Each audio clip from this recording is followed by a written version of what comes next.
साथियों, आज हम बात करेंगे एकादश भाव के बारे में, जिसे हम लोग आय भाव के नाम से जानते हैं। कुछ लोग इसे लाभ भाव भी कहते हैं। अब जैसा कि नाम से ही दृष्टिगोचर है, आय भाव, लाभ भाव, और आज के जमाने में आय की, लाभ की आवश्यकता किसे नहीं है।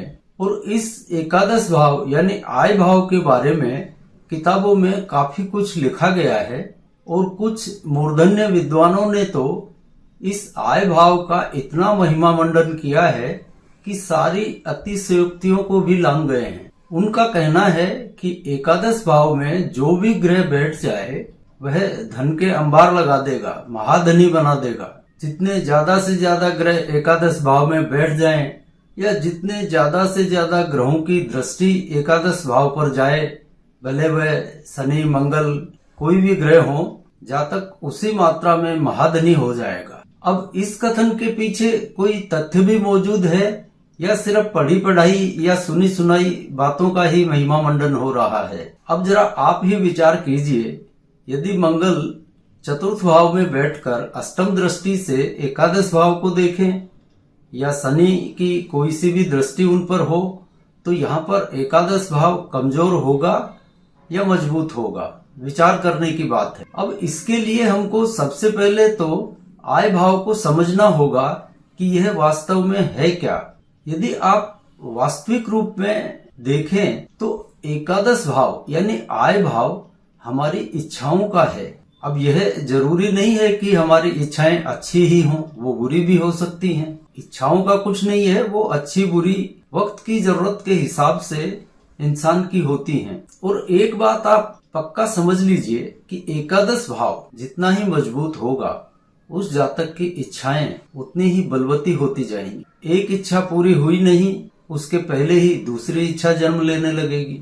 जीवन में इन जातकों को कभी भी संतुष्टि महसूस नहीं होती, और जब तक जीवन में संतुष्टि का भाव नहीं आएगा, तब तक जीवन को जीने का असली आनंद नहीं आता। और इसीलिए एकादश भाव को इस जीवन चक्र में वैतरणी कहा गया है। इस पर कभी भविष्य में हम बात करेंगे, यहाँ पर विषयांतर हो जाएगा। तो यह बात तो तय है कि एकादश भाव हमारी इच्छाओं का है।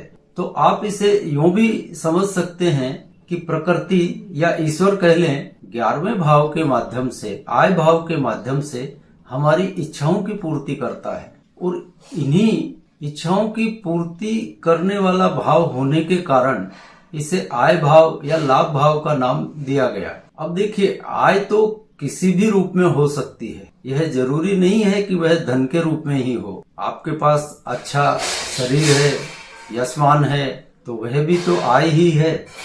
इसी तरह आय किसी भी रूप में हो सकती है। आय यानी कमाई। आपने कई लोगों को यह कहते सुना होगा कि मैंने तो जीवन में इज्जत ही कमाई है, धन नहीं कमाया तो क्या, कोई मेरी तरफ उंगली भी नहीं उठा सकता, मेरा आचरण ऐसा रहा है। तो उसके लिए वही उसका स्वच्छ आचरण कमाई है, आय है। तो अब आप ही बताइए, महाधनी होने का आय भाव से क्या संबंध बना? कुछ भी नहीं बनता है। पर हम लोग बहुत चालाक हैं, किसी भी तरह से अपनी बात को सिद्ध करने की कोशिश करते हैं, बल्कि इसमें महारत रखते हैं। कुछ ग्रंथों का हवाला देंगे और अपनी बात पर अड़े रहेंगे, और यह सोचने की कोशिश भी नहीं करते कि शास्त्र में, किताब में जो लिखा है उसके कहने का तात्पर्य क्या है। बस वहाँ तो आय यानी धन। और समस्या यहीं से शुरू होती है।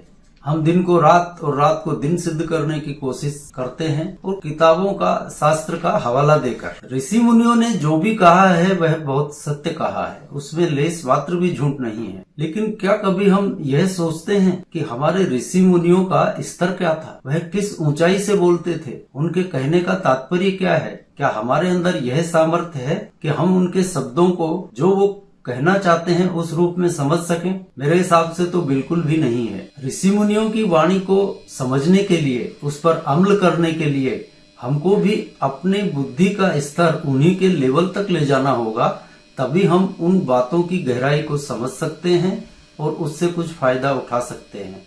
वरना तो जो किताब में लिखा हुआ है उसको जस का तस करते रहिए, कुछ भी हासिल होने वाला नहीं है। फिर आय को धन भाव समझते रहिए। आय को जब आप महाधनी होने का योग मानकर फलित करेंगे तो कभी तीर तुक्का लग गया तो ठीक, वरना तो अपना तीर अपने कमान में। देखिए, शास्त्र में हम जो कुछ पढ़ते हैं उसको सूत्र रूप में ग्रहण करें और उस सूत्र पर काम करना शुरू करें तो धीरे धीरे उसके रहस्य हम पर खुलने लगेंगे।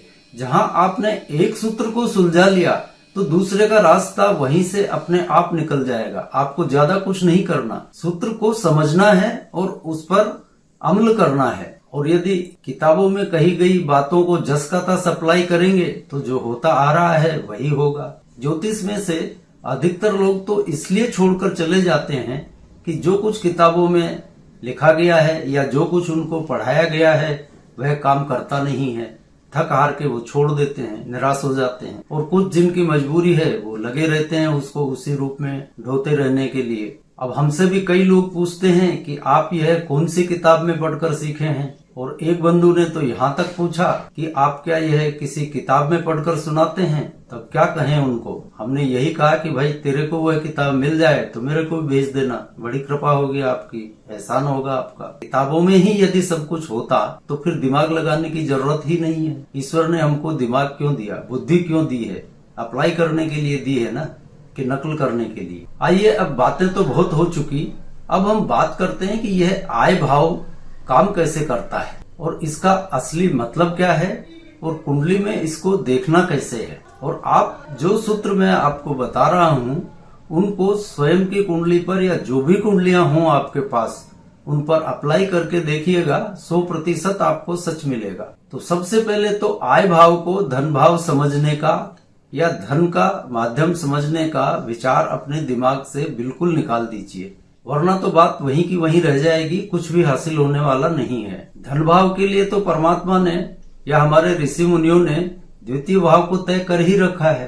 फिर यदि द्वितीय भाव का यानी धन का जिम्मा हम एकादश यानी आय भाव को दे देंगे तो यह तो धन भाव के अधिकारों का हनन हो जाएगा। और प्रकृति में इस तरह का अन्याय नहीं होता कि वह धन भाव का जिम्मा आय भाव को टिका दे। एकादश भाव यानी आय भाव का असली सूत्र यह है कि आय भाव में जो भी भावेश बैठा होगा उसका फल जन्म से ही जातक साथ लेकर आता है। ध्यान से इस लाइन को समझ लीजिए, यह असली सूत्र है, ना कि जो आपने पढ़ा है या जो तथाकथित विद्वान बताते रहे हैं वह इसका मतलब कदापि नहीं है। इसका सीधा स्पष्ट सा मतलब यही है कि जो भी भावेश आय भाव में बैठा है उस भावेश के फल जातक जन्म से ही लेकर पैदा होता है। उदाहरण के लिए मान लीजिए लग्नेश यदि आय भाव यानी एकादश भाव में बैठा है तो लग्न से संबंधित अच्छे बुरे जो भी फल हैं वह जन्म से ही लेकर जातक पैदा हुआ है। इसी तरह द्वितीय, तृतीय, चतुर्थेश यानी लग्नेश से द्वादशेश तक जितने भी भावेश आय भाव में बैठे हैं वो अपने अपने भावों का फल इस जातक के प्रारब्ध में जन्म से ही लेकर वहां पर बैठे हैं, वो इसको मिलेगा ही।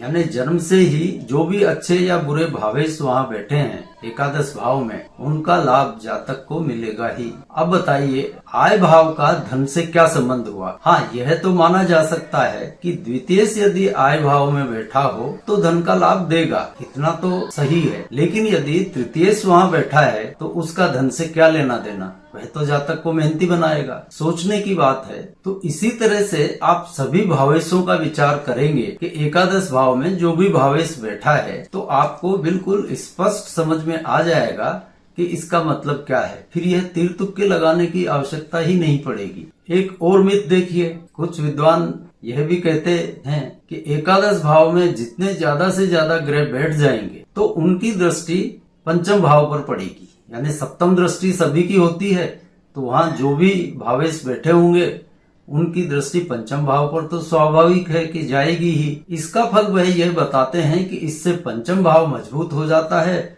और जातक महाधनी बन जाता है। कमाल है यार। अब इस बात में कितना दम आपको लगता है कि पंचम भाव मजबूत होने से जातक महाधनी बन जाएगा। अब थोड़ी देर के लिए मान लेते हैं कि सभी ग्रहों की सप्तम दृष्टि में अमृत ही है, सब बढ़ाते ही हैं, तो पंचम मजबूत हो गया। लेकिन वो पंचम से महाधनी कैसे बनेगा यह समझ में नहीं आई। अब पंचम के मजबूत होने से इतना तो जरूर होगा कि जहाँ तक आत्मवान होगा, प्रज्ञावान होगा, झूठ छल प्रपंच इनमें पड़ने वाला नहीं होगा, लेकिन वह महाधनी कैसे हो जाएगा? क्योंकि वह तो धन के पीछे भागेगा ही नहीं। जो प्रज्ञावान है, जो आत्मा जिसकी जागृत है, वह धन जैसी तुच्छ वस्तु के पीछे तो नहीं भागेगा। और वर्तमान में कोई भी आत्मवान या प्रज्ञावान व्यक्ति महाधनी तो नहीं बन सकता। आपको मालूम है महाधनी बनने के लिए कितने पापड़ बेलने पड़ते हैं। खैर, ये हमने आपको बताया कि आय भाव को किस तरह से देखना है और इसके क्या क्या मिथ हैं।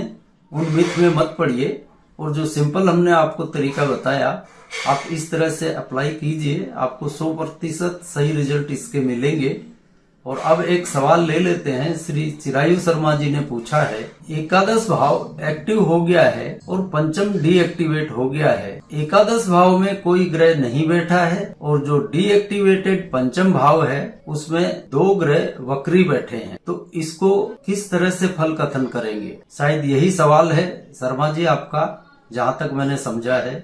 तो देखिए, जब एकादश भाव एक्टिव हो गया तो वहां पे कोई ग्रह बैठा हो या नहीं बैठा हो उससे कुछ नहीं फर्क पड़ेगा, एकादश भाव के ही फल मिलेंगे। क्योंकि यहाँ पर एकादश भाव को ही काम करना है, वहां बैठे ग्रहों ने कुछ नहीं करना। और इसी तरह पंचम भाव जब डीएक्टिवेट हो गया है तो वहां पर 2 वक्री ग्रह बैठे हो या 5 बैठे हो उससे कुछ भी फर्क नहीं पड़ेगा।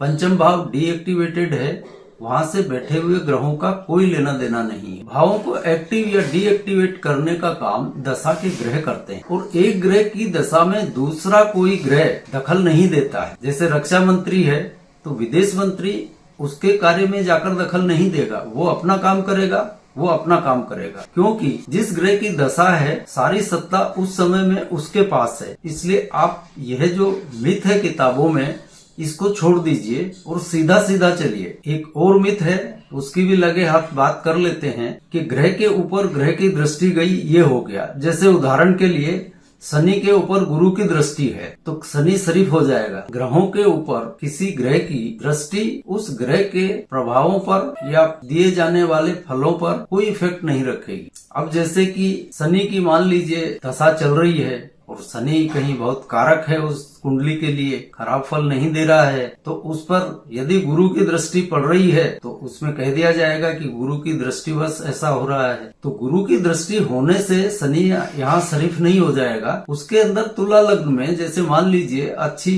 पोजीशन उसकी चतुर्थेश पंचमेश की है तो शनि बढ़िया रिजल्ट देगा ही, उस पर गुरु की दृष्टि हो या नहीं हो। इसलिए कोई भी ग्रह पे किसी ग्रह की दृष्टि कोई काम नहीं करती, यह हमारा कहने का मतलब है। तो आशा है आज आपको आय भाव के मिथ समझ में आ गए होंगे और आपको एक नई दृष्टि जरूर मिली होगी। अब आज के चैप्टर को यहीं विराम देते हैं और अगली बार फिर किसी नए विषय के साथ मिलेंगे। तब तक के लिए जय जय सिया राम।